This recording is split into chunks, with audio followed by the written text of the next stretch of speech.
Praise the Lord brothers and sister.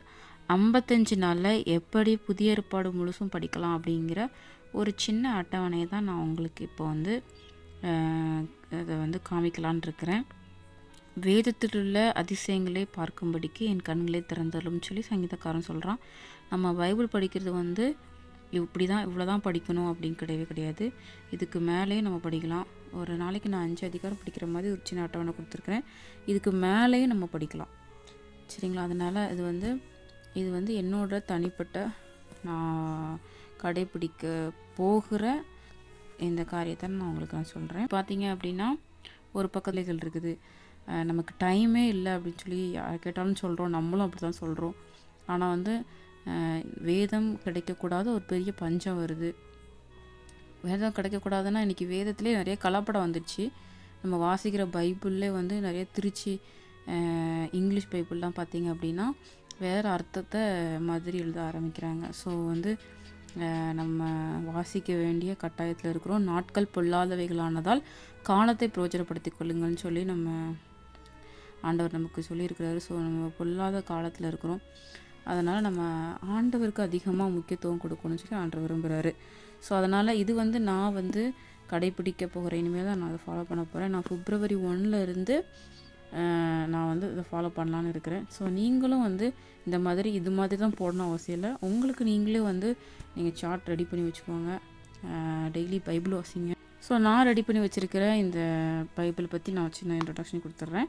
இப்போ பார்த்தீங்கன்னா நான் டேட் போட்டிருக்கிறேன், நாட்கள் போட்டிருக்கிறேன், அப்புறம் அதிகாரம், அப்புறம் வேத பகுதி, அப்புறம் நம்ம ஃபினிஷ் பண்ணியிருக்கோமா இல்லையாங்கிறத ஒரு டிக் பண்ணி நம்ம பண்ணுறதுக்கு நம்ம கூட தேவன் பேசிய வசனங்கள், சரிங்களா? நம்ம பைபிள் வாசிக்கும் போதே கடவுள் நமக்கு நிறைய வாக்குத்தத்தங்கள் கொடுப்பாங்க. நம்ம ஜெபிக்கிற ஜெபத்துக்கெலாம் பதில் கொடுப்பாங்க நிச்சயமாகவே.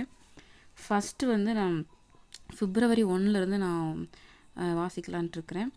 ஆல்ரெடி நான் பழைய ஏற்பாடு வாசித்துட்ருக்கிறேன். அது போக நான் இந்த புதிய ஏற்பாடும் February 1 ஆரம்பிக்கலாம்னு நினைக்கிறேன், சரிங்களா? February 1 1 இருந்து 5 அதிகாரம். ஃபஸ்ட்டு மத்தையில் பார்த்தீங்க அப்படின்னா 28 அதிகாரம் இருக்குது. அதில் 1ஆம் தேதி டெய்லி 5 அதிகாரம் வாசிக்கிற மாதிரி.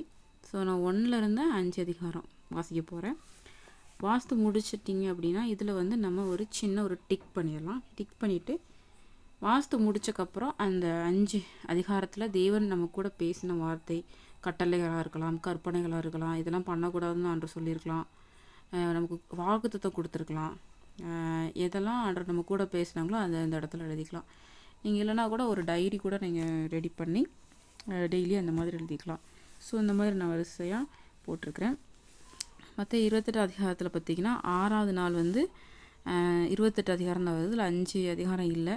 ஸோ அதனால் நான் 3 அதிகாரம் தான் வருது. ஸோ 3 அதிகாரத்தை போட்டு அதை ஒரு நாள் நான் போட்டிருக்கிறேன். நீங்கள் எப்படின்னாலும் நீங்கள் மாற்றிக்கலாம், சரிங்களா?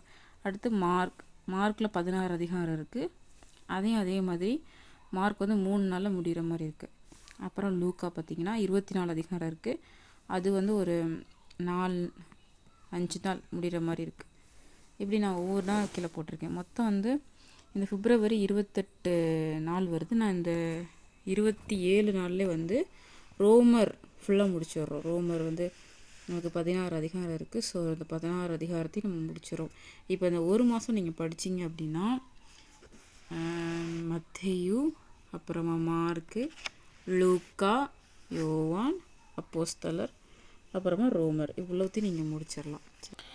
அதுக்கப்புறமா 28ஆம் தேதிக்கு அப்புறம் நமக்கு மார்ச்சில் நான் ஆரம்பிக்கலான் இருக்கிறேன். ஒருவேளை நீங்கள் வீடியோ பார்த்துட்டு இருந்தீங்க அப்படின்னா 28 நாளுக்கு அப்புறம் இல்லை 29, 30 அந்த மாதிரி நீங்கள் எழுதிக்கலாம்.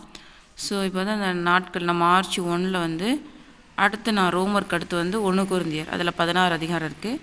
அதை நான் 3 நாளில் முடிக்கிற மாதிரி நான் ஒரு அட்டவணை கொடுத்துருக்கேன். இதில் 16 அதிகாரம் இருக்கிறனால 11 ஒரு அதிகாரம் சேர்த்து நம்ம வாசிக்கிற மாதிரி நம்ம கொடுத்துருக்குறோம். ஸோ இதே மாதிரி நம்ம 2 கொரிந்தியர், அதில் ஒரு 13 அதிகாரம் இருக்குது. அது 3 நாளில் முடிக்கிறோம். கலாத்தியரில் 6 அதிகாரம் இருக்குது. அதை ஒரே நாளில் முடிச்சிடும். எபேசியர், பிலிப்பியர், கொலோசையர் இதெல்லாமே ஒரே நாளில் முடிக்கிற மாதிரி இருக்குது. ஏன்னா எல்லாமே 6 அதிகாரம் 4 அதிகாரம் இந்த மாதிரி வரனால நம்ம எல்லாம் ஒரே நாளில் முடிக்கிற மாதிரி வரும். எங்கே வரைக்கும் அப்படின்னா பிலமோன் வரைக்கும் நம்ம என்ன பண்ணிடலாம், இந்த மாதிரி முடிச்சிடலாம். அடுத்து எபிரேயர் பார்த்திங்கன்னா 13 அதிகாரம் இருக்குது, அதுவும் ஒரு 3 நாளில் வருது. அப்புறம் யாக்கோபு, 1 பேதுரு, 2 பேதுரு, இதெல்லாம் ஒவ்வொரு நாளில் முடிக்கிற மாதிரி நமக்கு இருக்குது. அதுக்கடுத்து கடைசி நமக்கு வெளிப்படுத்தலில் தான் அதிகமான அதிகாரங்கள் நமக்கு வருது, 22 அதிகாரங்கள் வருது. ஸோ அது நம்ம ஒரு 5 நாளில் நம்ம முடிக்கிற மாதிரி இருக்குது. ஸோ இப்போது இங்கேயும் நம்ம 28 நாளில் முடிக்கிறோம், அங்கேயும் நம்ம 27 நாளில் முடிக்கிறோம். சரிங்களா? இது நீங்கள் முன்ன பின்ன ஆகிக்கலாம், ஒன்றும் பிரச்சனை இல்லை. நீங்கள் எப்படினாலும் இந்த சார்ட்டை ரெடி பண்ணிடலாம், நமக்கு தகுந்தால நீங்கள் ரெடி பண்ணிடலாம்.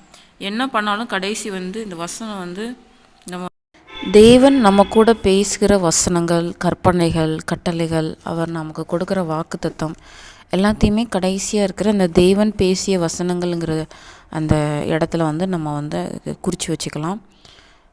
இந்த புதிய ஏற்பாட்டில் கண்டிப்பாக முழுவதும் வாசிப்பீங்கன்னு சொல்லி நான் நம்புகிறேன்.